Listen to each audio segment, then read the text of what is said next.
for sticking with us for another hour of BNC Live. I'm Brittany Jones in for Tashani Whitlow. Well, local races will dominate Election Day tomorrow, but the outcomes could have national implications. Governor's races in Virginia and New Jersey, two states President Joe Biden won with double-digit margins in 2020, are closer than Democrats might like. Republicans in the states are looking to send a message ahead of next year's midterms. Meantime, police reforms and reparations are on the ballots in the Midwest. Now we're coming down to the home stretch for some of the most consequential midterm elections in the country. With us now is political commentator Stefano DeFrey and Paris Dennard, RNC national spokesperson and director of Black Media Affairs. Thanks for joining us to both of you. Thank you. Thanks for having us. And Paris, we're going to start with you and jump straight to the state of Virginia. According to the polls, it's shaping up to be a good night for Republicans in the governor's race, but it's still too early to tell. What would a Glenn Youngkin win mean for political landscape there? We are excited about where we're headed for this election with Glenn Youngkin. He is a candidate who is putting the people of Virginia first. He's responding to things that Virginians care about, and what this means nationally is that you can have a Republican candidate that can talk about issues that resonate even in a blue state. So, like, I'm excited about Black Virginians for Glenn Youngkin because he has policies like putting in HBCUs as a priority in every single one of his budgets, eliminating the grocery tax because we see a rising cost of food in grocery stores because of inflation, a moratorium on the gas tax because when single mothers, parents, and family members go to fill up their gas tanks, it's too expensive. Putting public safety first because parents want to make sure that their children are safe in their communities and in their homes. That's why over 50 sheriffs have endorsed him. He's talking about things, whether it's education, public safety, or the economy, like lowering taxes, that are resonating with the people because they believe him, they trust him. Even in a blue state, they understand that when they look at the two candidates and the two policies, they're coming to the Republican because he's making sense, common sense approach. That's a good message, and it's a good indicator where Republicans can be going into the midterms. And Stefano, President Joe Biden won Virginia by 10 points last year. If Democrat Terry McAuliffe were to lose, what would that mean for the next Democrats' road to the White House in 2024? What do you think? Well, it's a referendum on Biden's popularity, right? We know that since before the summer, he was polling at 52, 53%. After the issues of Afghanistan, plus gas prices are going up. There's a whole host of issues that are unpopular with the American people. I think that Terry McAuliffe has to run on issues that are popular within the Democratic Party.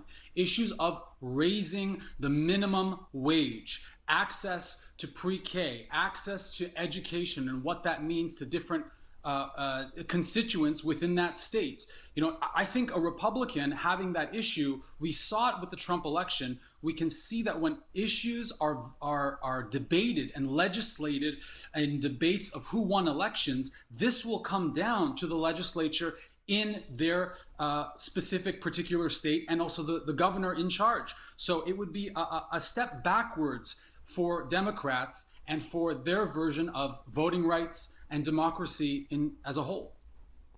And Paris, switching to the governor's race in New Jersey, the Democratic incumbent Phil Murphy is trying to secure a second term, a feat a Democrat hasn't done in over 40 years. Why has this race gotten national attention? Well, this race has gotten national attention because we have a good Republican candidate who is closing the gap there. But when you look at the condition of New Jersey, I was talking to a colleague of mine whose parents live there, paying thousands, almost $7,000 for property taxes. I mean, it is just out of control when you look at how much the taxation is going on in that state. And it's a problem because it leads the nation. And so whether it's education or the economy or public safety, the people have not been well served in New Jersey. And so when you have, again, another example of Republican coming in, having a clear agenda, proposing things that relate to the common man, it resonates and it connects. And so that's why the RNC has put over 2.5 million voter contacts in the state of New Jersey because we are serious about this race and we are optimistic about what we can do as long as people turn out to vote. And there's no reason why Republicans, independents, and even Democrats should support Murphy because of the disastrous leadership that he's provided, proof in the economic conditions of the state. Thank you, Paris. So, Stefano, I want to make sure I'm saying your name right. Is it Stefano or Stefano? Stefano, I got it. Yeah, so Stefano, lastly here, we're going to shift our focus to Minneapolis because all eyes are on that. Big changes that could possibly come there. Who is leaving the fate of their city's police department in the hands of the voters? Do you see voters there leaning towards a community public safety approach? Is this viable? Well, we know a few things, right? We know, number one, that people trust police forces when we have them policing places of their own communities. We see that as Adams is running this campaign. We see it in New York. I live in Harlem. We see that effect happening in all across the country.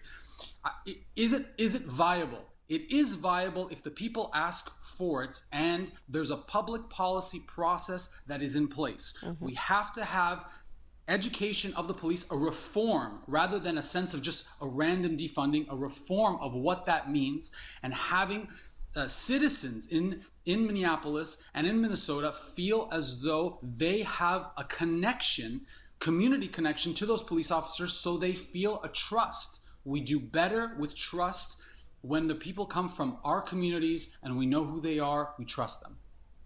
All right, Stefano and Paris, Dennard, thank you both for joining us. Everybody's going to be watching these races. We appreciate your time. Another major race to watch is Virginia's lieutenant governor's race.